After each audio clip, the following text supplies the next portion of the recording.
बिस्मिल्लाहिर्रहमानिर्रहीम। अस्सलाम वालेकुम स्टूडेंट्स। 4.5 एक्सरसाइज का थ्योरम नंबर 1 देखें। Every homogeneous second degree equation a x square plus 2hx5 plus b y square equal to 0 represents a pair of straight lines through the origin. The lines are first में है real and distinct होंगी अगर ये condition होगी। Second में है real and coincident होंगी अगर ये कंडीशन होगी, और इमेजिनरी होंगी अगर ये कंडीशन होगी। जी स्टूडेंट्स, ये हमारे पास ये देखें, ये डिग्री इसकी मैक्सिमम जो डिग्री है वो 2 है, इसलिए इसको सेकंड डिग्री इक्वेशन कहते हैं। होमोजीनियस इसलिए कहते हैं कि थ्रू और जो डिग्री है वो आपके पास सेम है। इधर भी 2 है, इधर देखें एक्स वाई की पावर ऐड करें 2 आती है, इधर भी 2 है। तो थ्रू आउट इक्वेशन से अगेन इसकी पावर सेम होने की वजह से इसको होमोजीनियस इक्वेशन कहते हैं।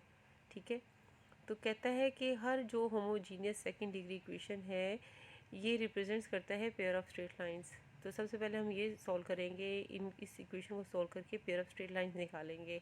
ठीक है, जो ओरिजिन से पास करती है। उसके बाद ये जो उसने 3 पॉइंट्स दिए हुए हैं इसको क्लियर करेंगे। तो स्टूडेंट्स इस सारी इक्वेशन को सबसे पहले हम b से मल्टीप्लाई करके लिखेंगे। ठीक है, और इस तरह लिखेंगे जैसे इसको मल्टीप्लाई करेंगे बी स्क्वायर वाई स्क्वायर हो जाएगा, 2hbxy प्लस ab(x²) हो जाएगा। ठीक है, अब इसका कंप्लीटिंग स्क्वायर करेंगे। फर्स्ट टर्म तो बी वाई का होल का स्क्वायर बन जाएगी। ठीक है, और plus by formula 2 first value जो है बी वाई है, तो इधर से आप देख लें बी वाई का जो कोफिशिएंट है 2hx। ठीक है, उसका जो हाफ है वो बनेगा hx।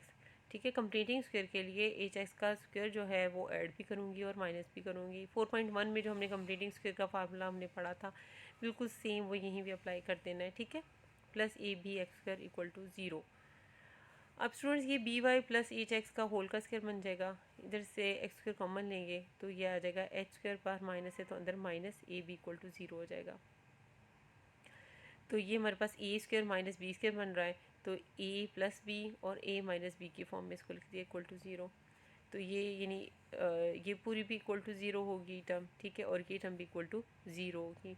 तो स्टूडेंट्स इस इक्वेशन को सॉल्व करके हमारे पास ये दो स्ट्रेट लाइन जो है वो मिल गई हैं। देखें जैसे ए एक्स जमा बी वाई जमा सी इक्वल टू 0 वाली फॉर्म बन गई है। ठीक है, ये इक्वेशन स्ट्रेट लाइन है क्योंकि यहाँ पे एक्स और वाई की जो मैक्सिमम पावर है वो 1 है। ठीक है, तो उसने कहा था कि ये जो given homogeneous second degree equation है ये pair of straight lines represent करता है, वो हमने फाइंड आउट कर दिए हैं। ठीक है, अब हमने ये जो 3 पॉइंट्स है ये हमने प्रूव करने हैं। फर्स्ट है the lines are real and distinct. ये जो लाइंस हैं रियल होंगी और डिस्टिंक्ट होंगी अगर ये कंडीशन होगी। तो देख लें जी स्टूडेंट्स, यहाँ पे रियल का यह आंसर सारा रियल कब होगा, सिर्फ इस के रूट पे डिपेंड करता है कि अगर ये इस के रूट के अंदर वाली टर्म अगर प्लस में होगी तो ये सारा आंसर जो है रियल होगा। ठीक है, तो ए स्क्वायर की वैल्यू हमेशा ए बी से बड़ी होगी तभी ये एक पॉजिटिव आंसर आएगा, और पॉजिटिव की वजह से स्क्वायर रूट जो है वो एक पॉजिटिव वैल्यू देगा जिससे ये सारा आंसर जो होगा वो रियल होगा। ठीक है, ये रियल वाली कंडीशन तो ये हो गई। उसके बाद कहते हैं डिस्टिंक्ट भी होंगी, तो ज़ाहिर एक प्लस में होगी एक माइनस में होगी। ठीक है, ये एक प्लस में है और एक माइनस में है, तो अगर ए स्क्वायर ए बी से बड़ा होगा यानी यहाँ स्क्वायर रूट के अंदर पॉजिटिव टर्म होगी तब ये हमारी फर्स्ट कंडीशन होल्ड करती है। सेकंड है real and coincident if a square is equal to a b. अगर a square a B equal आ जाए, ठीक है, ए स्क्वायर की जगह ए बी पुट कर दें या ए बी की जगह ए स्क्वायर पुट कर दें, ये 0 हो जाएगी, ये टर्म भी 0 हो जाएगी, ये भी टर्म 0 हो जाएगी। ठीक है, तो एज में प्लस 0 करें या एज में माइनस 0 पुट करें तो दोनों वैल्यूज होंगी b y plus h x equal to 0, b y plus h x equal to 0। दोनों स्ट्रेट लाइन जो है वो सेम हो जाएंगी। ठीक है, रियल होंगी क्योंकि आयोटा नहीं होता वो, तो वो रियल होती हैं। तो यहाँ पे कोई आयोटा नहीं है इसलिए ये रियल है और कोइंसिडेंट सेम हो जाएंगी। ठीक है, थर्ड है कि इमेजिनरी कब होंगी, जब A square less than A B होगा।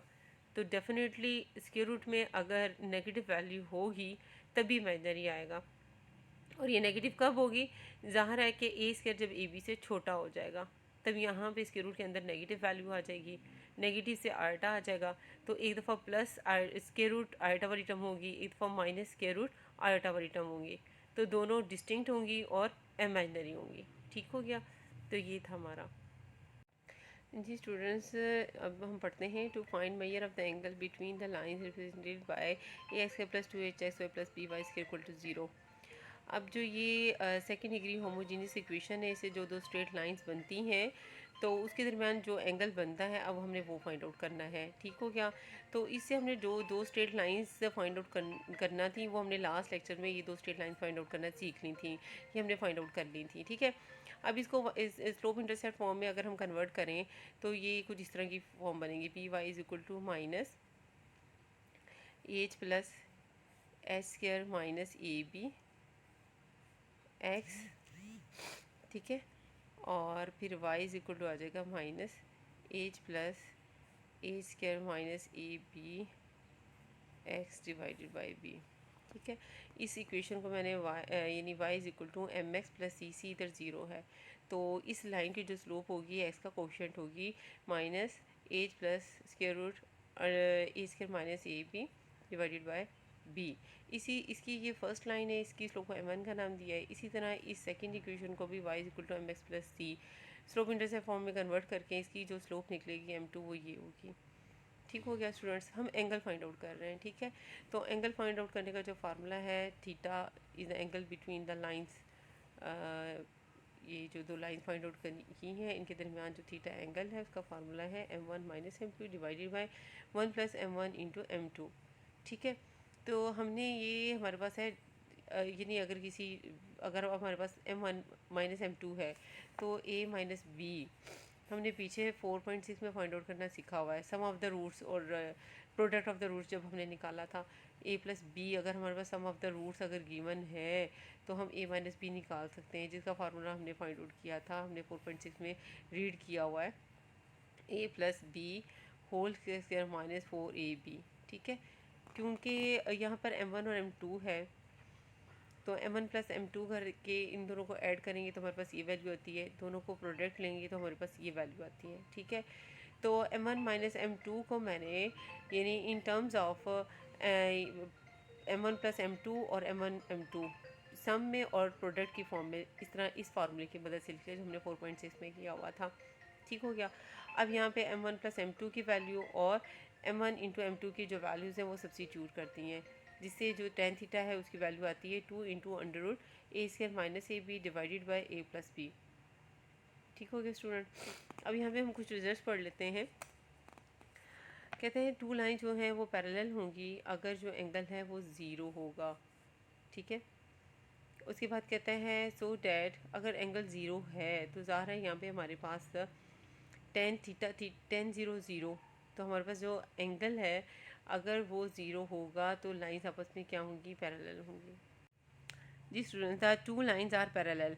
ठीक है। If theta is equal to zero. जी स्टूडेंट्स, पैरेलल लाइंस ऐसी होती हैं तो इनके दरमियान एंगल क्या बन रहा है, ज़ीरो बन रहा है। और tan थीटा जो है उसकी वैल्यू ज़ीरो कब होगी, जब A square minus A B equal to किसके इक्वल होगा, ज़ीरो होगा। ठीक है। जब ये A square minus A B zero होगा, 2 से मल्टीप्लाई करेंगे ज़ीरो आएगा, zero divided by A plus B zero, यानी आपके पास tan थीटा क्या आ जाएगा, ज़ीरो आ जाएगा। और theta is equal to tan inverse zero क्या आएगा, ज़ीरो। ठीक है। तो जब दो लाइंस पैरेलल होती हैं तो उनके दरमियान जो एंगल है वो क्या बनता है, ज़ीरो। और ये कंडीशन हमने तभी पढ़ी थी लास्ट थ्योरम में कि ए स्क्वायर इक्वल टू ए भी आ जाएगा। जब ये कंडीशन होती है तो दोनों लाइंस होती हैं वो कोइंसिडेंट हो जाती हैं, सेम हो जाती हैं। ठीक है। नेक्स्ट देखें, इफ़ द लाइंस आर अर्थोगनल, अगर दो लाइन जो हैं अर्थोगनल हैं यानी परपेंडिकुलर हैं, कैसी कंडीशन होगी, ऐसी होगी। फिर ये दो लाइंस आपस में परपेंडिकुलर इस तरह होंगी तो इनके दरमियान कौन सा एंगल बन रहा है, 90 डिग्री बन रहा है, यानी थीटा उस वक्त क्या बनेगा, 90 डिग्री बनेगा। और जब थीटा 90 होता है स्टूडेंट्स तो हमारे पास ये देखिए जो tan 90 डिग्री होता है उसकी जो वैल्यू होती है वो इन्फिनिटी आती है, कैलकुलेट पर चेक करें, यानी डिफाइंड नहीं होती है, अनडिफाइंड होती है। और tan थीटा यहाँ पे आंसर जो है इन्फिनिटी कब आएगा, जब ये डिनोमिनेटर में a प्लस बी की जगह ज़ीरो आ जाएगा। ठीक है। तो समथिंग ओवर ज़ीरो क्या हो जाएगा, इन्फिनिटी हो जाएगा, अनडिफाइंड हो जाएगा। तब इनके दरमियान में जो एंगल है वो भी क्या बनेगा, 90 डिग्री बनेगा।